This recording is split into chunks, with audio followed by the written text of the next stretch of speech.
Շատ վաղուց, երբ աշխարհում դեռ նոր էին ստեղծվում առաջին պետությունները, հայկական լեռնաշխարհում արդեն կար մի զարմանահրաշ առասպելական երկիր՝ Արատտա։ Միջագետքում այն անվանում էին աստվածների և աստվածային օրենքների երկիր, հավատալով, որ Արատտայում էր ապրում շումերների աստված Էան, Հայան, որը ստեղծել էր մարդուն և տվել նրան բոլոր գիտելիքները։ Արատտայի ժողովուրդը ուներ սեփական գիրը, գիտեր մետաղի մշակման գաղտնիքը։ Այստեղ ապրում էին լավագույն բրուտագործներն ու ոսկերիչները, շինարարներն ու դարբինները, բայց Արատտան ուներ մի գաղտնիք, որը հանգիստ չէր տալիս օտարներին։ Ասում էին, որ այստեղ էր պահպանվում հավերժական կյանքի անմահության խորհուրդը։ Շումերները հավատում էին, որ ջրհեղեղից փրկվածները անմահություն են ստանում, իսկ մարդկության փրկության վայրը հենց Արարատն ու Արատտան էին։ Շումերի արքաներից Գիլգամեշը փնտրում էր Արատտայում անմահության ծաղիկը։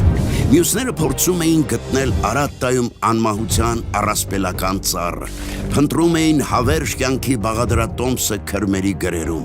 իսկ որոշ տիրակալներ փորձում էին ուժով ենթարկել Արատտան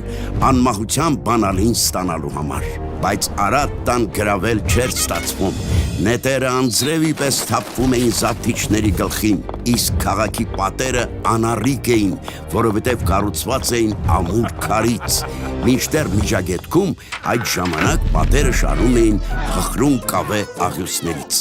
Սակայն Արատտան հզոր էր ոչ միայն զենքի և շինությունների շնորհիվ։ Արատտայի ժողովուրդը ճարտար էր նաև իր մտքով, իր խոսքով։ Նրանց մանկուց սովորեցնում էին խոսել պարզ, գեղեցիկ և բովանդակալից, քանի որ իմաստուն ու ճշմարիտ խոսքը հաճախ ավելի ուժեղ է լինում, քան սուրը։ Այդպես եղավ, երբ Ուրուկ քաղաքի տիրակալ Էնմերքարը որոշեց անմահանալ իր ձևով, կառուցելով իր մոտ Ինաննա աստվածուհու ամենաշքեղ տաճարը։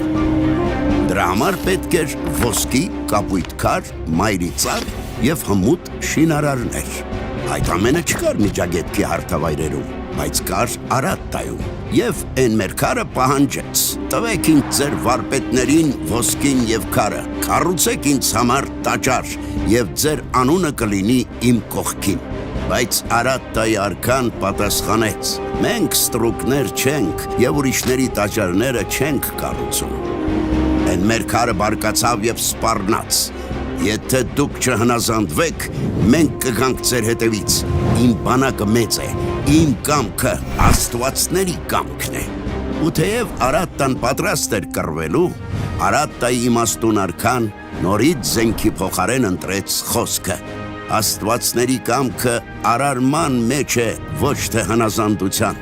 Մի փորձիր անմահանալ ուրիշի հաշվին, գտիր կյանքի ուժը քո սրտում»։ Ամիսներ շարունակ Էնմերքարը փորձում էր համոզել Արատտայի արքային և նույնիսկ ցորեն ուղարկեց նրան իր ուզածի դիմաց։ Ի պատասխան նա ստացավ քար, փայտ ու ոսկի, բայց ոչ վարպետներ։ Արատտայի տիրակալը ընտրեց խաղաղությունը պատերազմի փոխարեն, բայց չդավաճանեց աստվածային օրենքին։ Արարչությունը առաքելություն է, այն չի վաճառվում։ Իսկ Էնմերքարը այդպես էլ չհամարձակվեց կռվել Արատտայի դեմ, ճարտարներին ու իմաստուններին հաղթել չի լինի։ Իսկ ո՞րն էր Արատտայի հավերժական կյանքի գաղտնիքը։ Իրականում այն պարզ էր։ Մարդուն անմահացնում են ոչ թե հրաշագործ պտուղները կամ կախարդանքները, ոչ թե անսահման իշխանությունը կամ ճոխ շինությունները, այլ արարչագործությունն ու աշխատանքը։ Այն ամենը, ինչ մարդ ստեղծում է, որպեսզի փոխանցի հաջորդ սերունդներին։ Այդ ժամանակներից անցել է արդեն 5000 տարի։ Արատտային փոխարինելու եկան Հայասան, Նայիրին, Վանի թագավորությունը, մեծ և փոքր հայքերը։ Բայց Արատտայի անմահության օրենքը այսօր էլ է գործում։ Եվ ամեն անգամ, երբ հայի խոսքն ու գործը ճշմարիտ են, երբ մենք ճարտար ենք ու արարող, մենք և մեր երկիրը հավերժ ապրելու իրավունք ենք ստանում։